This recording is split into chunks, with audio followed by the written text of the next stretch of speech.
श्रुत्वा मम तात युधिष्ठिर प्राञ्जलिः प्राह विप्रर्षिर्नाम संग्रहमादितः उपमन्युरुवाच ब्रह्म प्रोक्तैर्ऋषि प्रोक्तैर्वेद वेदांग संभवैः सर्वलोकेषु विख्यातं स्तुत्यं स्तोष्यामि नामभिः महद्भिर्विहितैः सत्यैः सिद्धैः सर्वार्थ साधकैः ऋषिना तण्डिना भक्त्या कृतैर्वेद कृतात्मना यथोक्तैः साधुभिख्यातैर्मुनिभिस्तत्त्वदर्शिभिः प्रवरं प्रथमं स्वर्ग्यं सर्वभूतहितं शुभं श्रुतैः सर्वत्र जगति ब्रह्मलोकावतारितैः सत्यैस्तत्परमं ब्रह्म ब्रह्म प्रोक्तं सनातनं वक्ष्ये यदुकुलश्रेष्ठ शृणुष्वावहितो मम वरयैनं भवन् देवं भक्तस्त्वं परमेश्वरं तेन ते श्रावयिष्यामि यत्तद् ब्रह्म सनातनं न शक्यं विस्तरात् कृत्स्नं वक्तुं सर्वस्य केनचित् युक्तैनापि विभूतीनामपि वर्षशतैरपि यस्यादिर्मध्यमन्तं च सुरैरपि न गम्यते कस्तस्य शक्नुयाद् वक्तुं गुणान् कार्त्स्न्येन माधव किन्तु देवस्य महतः संक्षिप्तार्थपदाक्षरं शक्तितश्चरितं वक्ष्ये प्रसादात् तस्य धीमतः अप्राप्य तु ततोऽनुज्ञान् न शक्यस्तोतुमीश्वरः यदा तेनाभ्यनुद्यातः स्तुतो वै स तदा मया अनादिनिधनस्याहं जगद्योनिर्महात्मनः नाम्नां कञ्चित् समुद्देशं वक्ष्याम्यव्यक्तयोनिनः वरदस्य वरेण्यस्य विश्वरूपस्य धीमतः शृणु नाम्नां च यं कृष्ण यदुक्तं पद्मयोनिना 10 नाम सहस्राणि यान्याः प्रपितामहः तानि निर्मथ्य मनसा दद्नो घृतमिवोद्धृतं गिरेः सारं यथा हेम पुष्पसारं यथा मधु घृतात् सारं यथा मण्डस्तथैतत्सारमुद्धृतं सर्वपापापहमिदं चतुर्वेद समन्वितं प्रयत्नेनाधिगन्तव्यं धार्यं च प्रयतात्मना माङ्गल्यं पौष्टिकं चैव रक्षोघ्नं पावनं महत् इदं भक्ताय दातव्यं श्रद्दधानास्तिकाय च नाश्रद्दधानरूपाय नास्तिकायाजितात्मने यश्चाभ्यसूयते देवं कारणात्मानमीश्वरं स कृष्णनरकं याति सह पूर्वैः सहात्मजैः इदं ध्यानमिदं योगमिदं ध्येयमनुत्तमम् इदं जप्यमिदं ज्ञानं रहस्यमिदमुत्तमम् यं ध्यात्वा अन्तकालेऽपि गच्छेत परमां गतिं पवित्रं मङ्गलं मेध्यं कल्याणमिदमुत्तमम् इदं ब्रह्मा पुरा कृत्वा सर्वलोकपितामहः सर्वस्तवानां राजत्वे दिव्यानां समकल्पयत् तदा प्रभृति चैवायमीश्वरस्य महात्मनः स्तवराज इति ख्यातो जगत्यमरपूजितः ब्रह्मलोकादयं स्वर्गे स्तवराजोऽवतारितः यतस्तण्डिः पुरा प्राप तेन तण्डीकृतोऽभवत् स्वर्गाच्चैवात्र भूर्लोकं तण्डिना ह्यवतारितः सर्वमङ्गलमाङ्गल्यं सर्वपापप्रणाशनं निगदिष्ये महाबाहो स्तवानामुत्तमं स्तवम् ब्रह्मणामपि यद्ब्रह्म पराणामपि यत्परम् तेजसामपि यत्तेजस्तपसामपि यत्तपः शान्तानामपि यः शान्तो द्युतीनामपि या द्युतिः दान्तानामपि यो दान्तो धीमतामपि या च धीः देवानामपि यो देव ऋषीणामपि यस्तृषिः यज्ञानामपि यो यज्ञः शिवानामपि यः शिवः रुद्राणामपि यो रुद्रप्रभा प्रभवतामपि योगिनामपि यो योगी कारणानां च कारणम् यतो लोकाः सम्भवन्ति न भवन्ति यतः पुनः सर्वभूतात्मभूतस्य हरस्यामित तेजसः अष्टोत्तरसहस्रं तु नाम्नां शर्वस्य मे शृणु यच्छ्रुत्वा मनुजव्याघ्र सर्वान् कामान् अवाप्स्यसि स्तोत्रम् स्थिरस्थाणुः प्रभुर्भीमः प्रवरो वरदो वरः सर्वात्मा सर्वविख्यातः सर्वः सर्वकरो भवः जटी चर्मी शिखण्डी च सर्वाङ्गः सर्वभावनः हरश्च हरिणाक्षश्च सर्वभूतहर प्रभुः प्रवृत्तिश्च निवृत्तिश्च नियतः शाश्वतो ध्रुवः श्मशानवासी भगवान् खचरो गोचरोर्दनः अभिवाद्यो महाकर्मा तपस्वी भूतभावनः उन्मत्तवेष प्रच्छन्नः सर्वलोक प्रजापतिः महारूपो महाकायो वृषरूपो महायशाः महात्मा सर्वभूतात्मा विश्वरूपो महाहनुः लोकपालोऽन्तर्हितात्मा प्रसादो हयगर्दभिः पवित्रं च महांश्चैव नियमो नियमाश्रितः सर्वकर्मा स्वयंभूत आदिरादिकरो निधिः सहस्राक्षो विशालाक्षः सोमो नक्षत्रसाधकः चन्द्रः सूर्यः शनिः केतुर्ग्रहो ग्रहपतिर्वरः अत्रिरत्र्या नमस्कर्ता मृगबाणार्पणो नघः महातपा घोरतपा अदीनो दीनसाधकः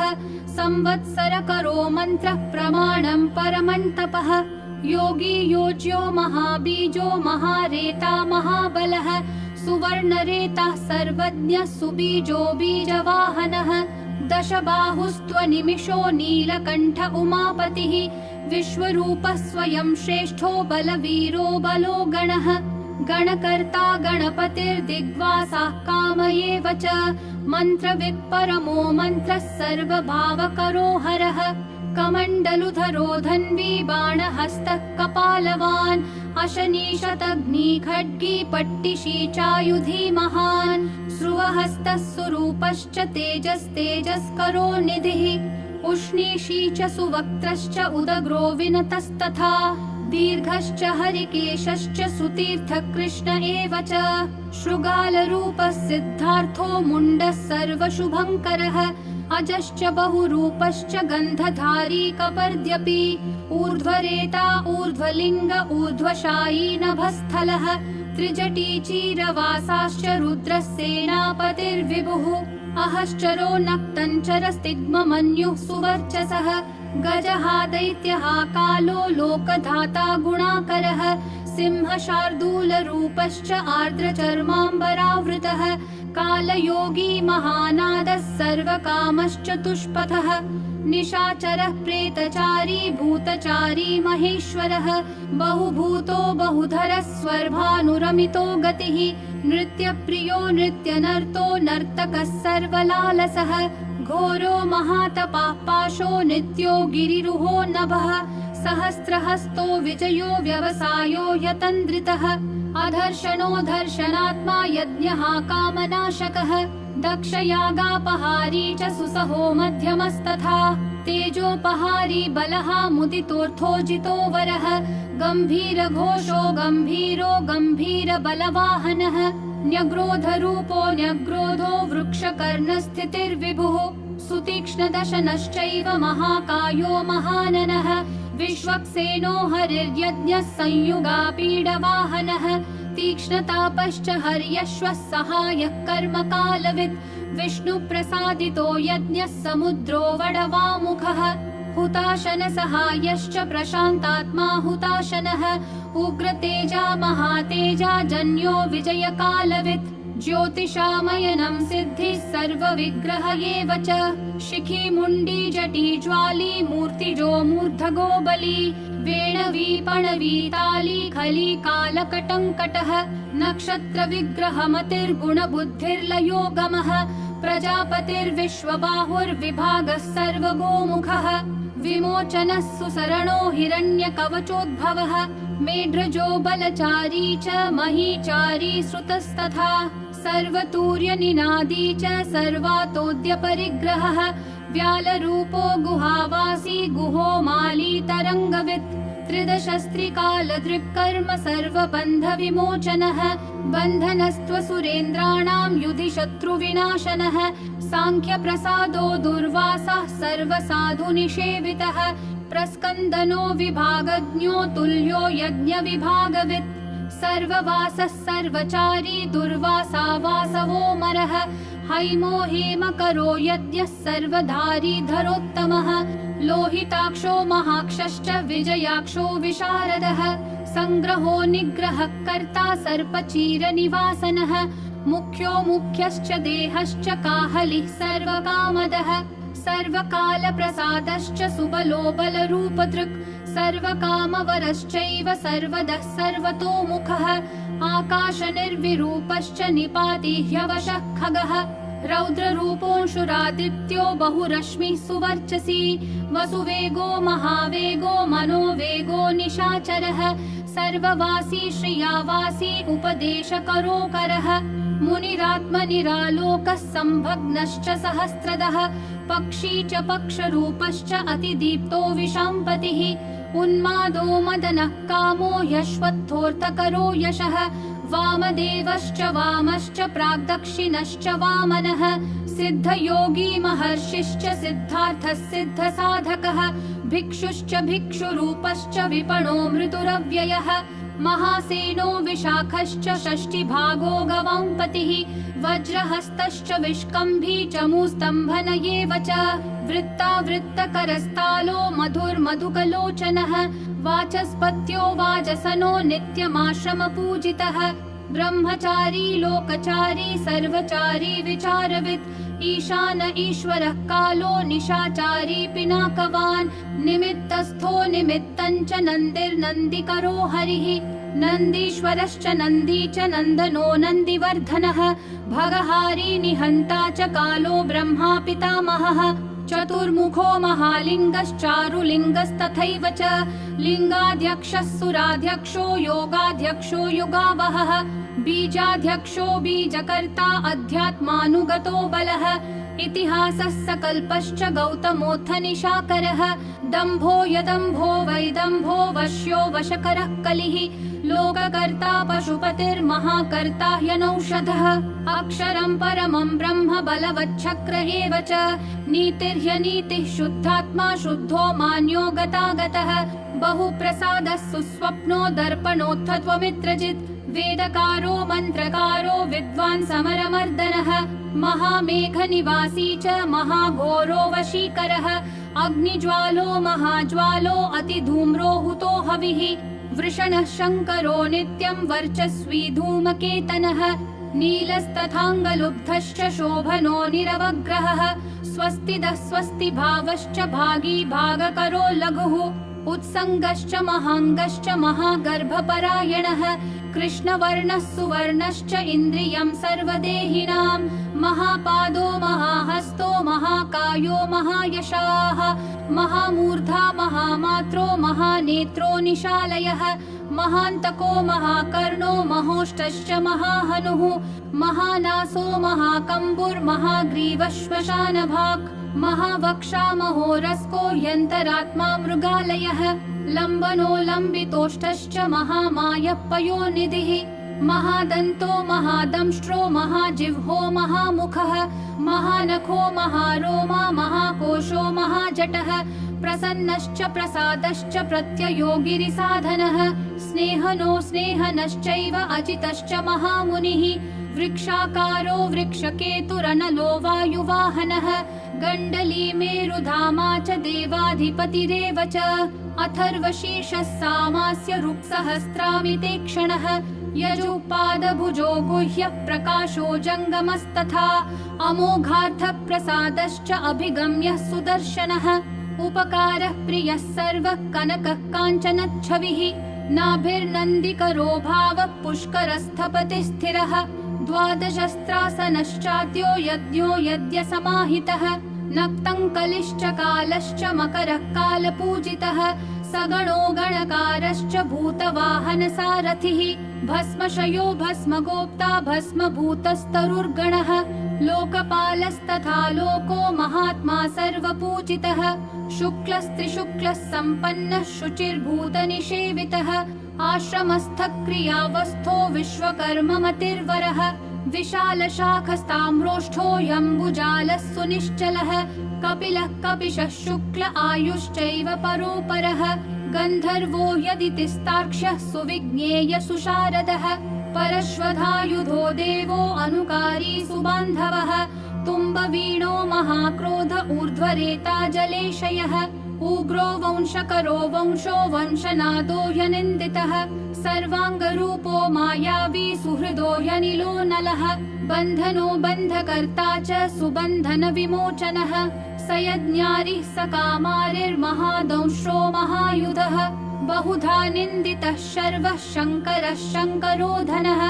अमरेशो महादेवो विश्वदेवः सुरारिहा अहिर्बुध्न्यो निलाभश्च चेकितानो हविस्तथा अजैकपाच्च कापाली त्रिशङ्कुरजितः शिवः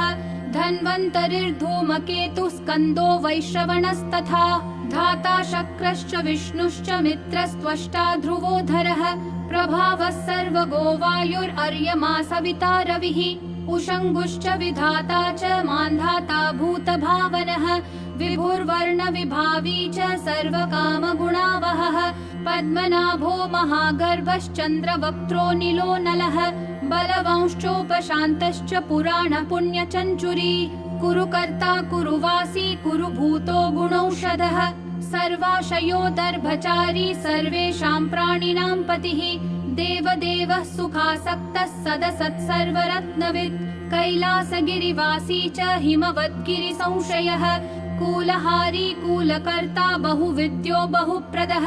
वणिजो वर्धकी वृक्षो बकुलश्चन्दनश्छदः सारग्रीवो महाजत्रुरलोल्लश्च महौषधः सिद्धार्थकारी सिद्धार्थश्चन्दो व्याकरणोत्तरः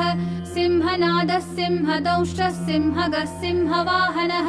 प्रभावात्मा जगत्कालस्थालो लोकहितस्तरुः सारङ्गो नवचक्राङ्गः केतुमाली सभावनः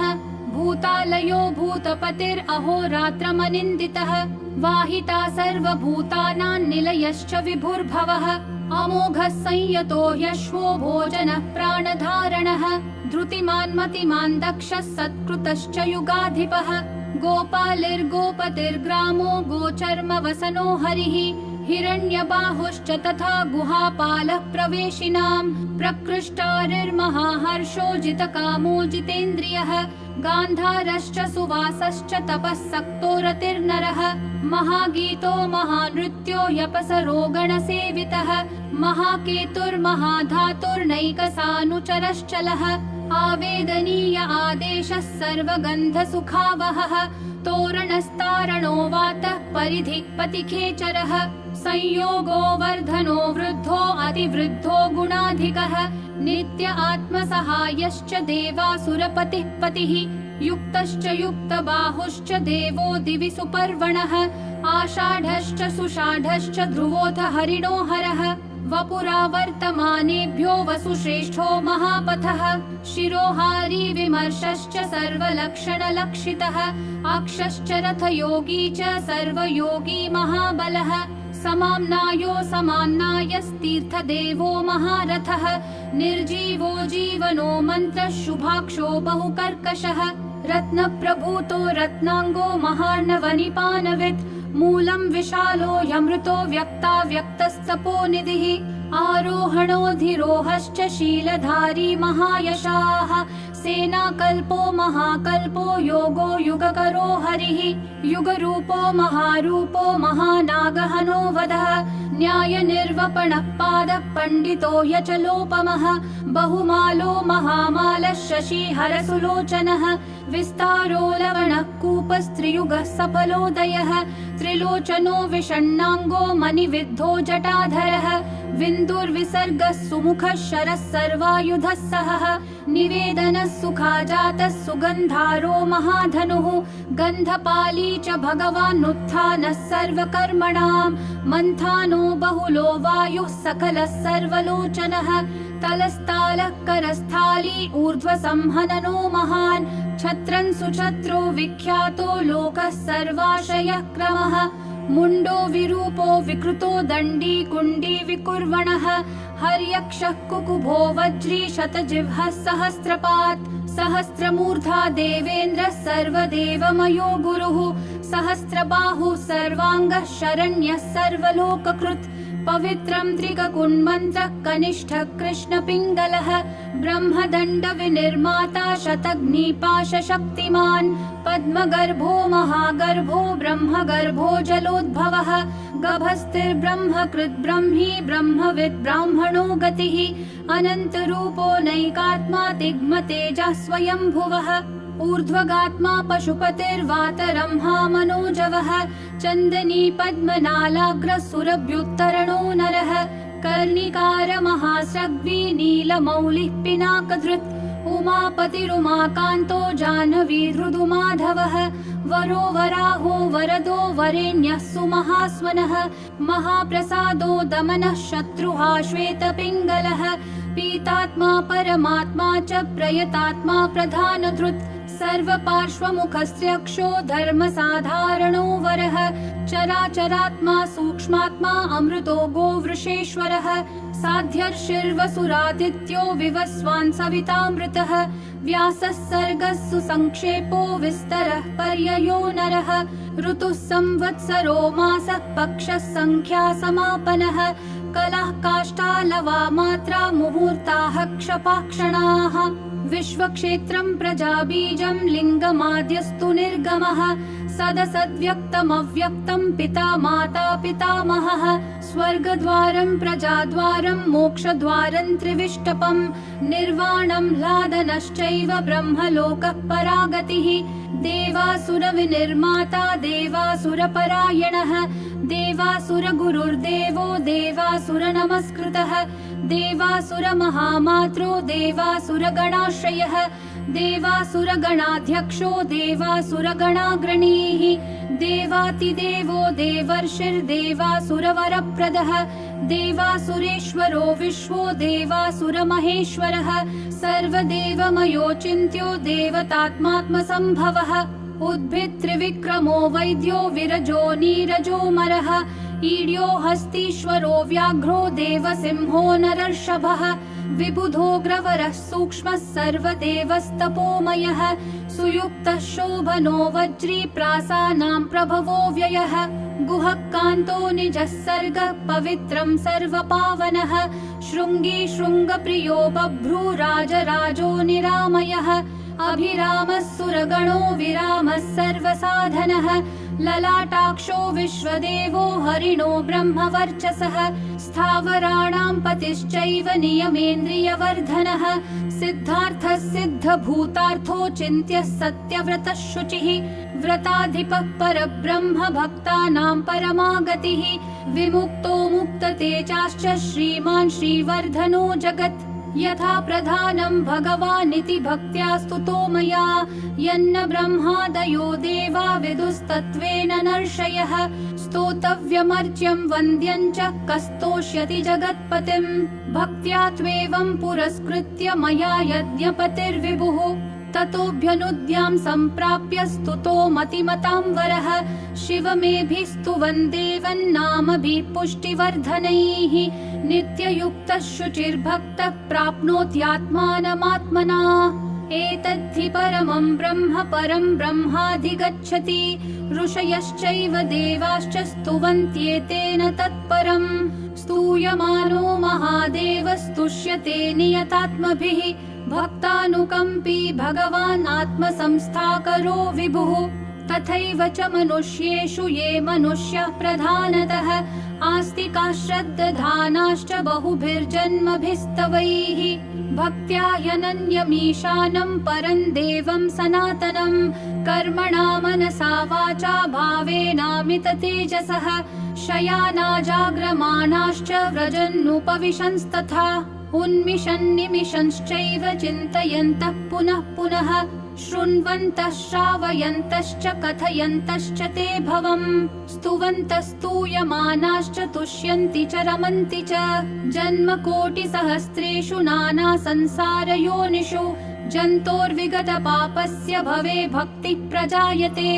उत्पन्ना च भवे भक्तिरनन्या सर्वभावतः भाविनः कारणे चास्य सर्वयुक्तस्य सर्वथा एतद्देवेषु दुष्प्रापं मनुष्येषु न लभ्यते निर्विघ्ना निश्चला रुद्रे भक्तिरव्यभिचारिणी तस्यैव च प्रसादेन भक्तिरुत्पद्यते नृणाम् येन यान्ति परां सिद्धिं तद्भावगतचेतसः ये सर्वभावानुगताः प्रपद्यन्ते महेश्वरम् प्रपन्नवत्सलो देवः संसारात् तान् समुद्धरेत् एवमन्ये विकुर्वन्ति देवाः संसारमोचनम् मनुष्याणामृते देवन्नान्या शक्तिस्तपोबलम् इति तेनेन्द्रकल्पेन भगवान् सदसत्पतिः कृत्तिवासास्तुतः कृष्णतण्डिना शुभबुद्धिना स्तवमेतं भगवतो ब्रह्मा स्वयमधारयत् गीयते च स बुद्ध्येत ब्रह्मा शङ्कर सन्निधौ इदं पुण्यं पवित्रं च सर्वदा पापनाशनं योगदं मोक्षदं चैव सर्गदन्तोषदं तथा एवमेतत् पठन्ते य एकभक्त्या तु शङ्करं या गतिः साङ्ख्ययोगानां व्रजन्त्येतान् गतिं तदा स्तवमेतं प्रयत्नेन सदा रुद्रस्य सन्निधौ अब्दमेकं चरेद् भक्तः प्राप्नुयादीप्सितं फलम् एतद्रहस्यं परमं ब्रह्मणो हृदि संस्थितं ब्रह्मा प्रोवाच शक्राय शक्र प्रोवाच मृत्यवे मृत्यु प्रोवाच रुद्रेभ्यो रुद्रेभ्यस्तण्डिमागमत् महता तपसा प्राप्तस्तण्डिना ब्रह्म सद्मनि तण्डिः प्रोवाच शुक्राय गौतमाय च भार्गवः वैवस्वताय मनवे गौतमः प्राह माधव नारायणाय साध्याय समाधिष्ठाय धीमते यमाय प्राह भगवान् साध्यो नारायणोच्युतः नाचिकेताय भगवानाह वैवस्वतो यमः मार्कण्डेयाय वार्ष्णेय नाचिकेतोऽभ्यभाषत मार्कण्डेयान्मया प्राप्तो नियमेन जनार्दन तवाप्यहममित्रघ्नस्तवन् दद्यां ह्यविश्रुतम् स्वर्ग्यमारोग्यमायुष्यन् धन्यं वेदेन संमितं नास्य विघ्नं विकुर्वन्ति दानवा यक्ष राक्षसाः पिशाचा यातु दानवा गुह्यका भुजगा अपि यः पठेत शुचिः पार्थ ब्रह्मचारी जितेन्द्रियः अभग्नयोगो वर्षन्तु सोऽश्वमेधफलं लभेत् इति श्रीमहाभारते अनुशासनपर्वणि श्रीशिवसहस्रनामस्तोत्रम् सम्पूर्णम्।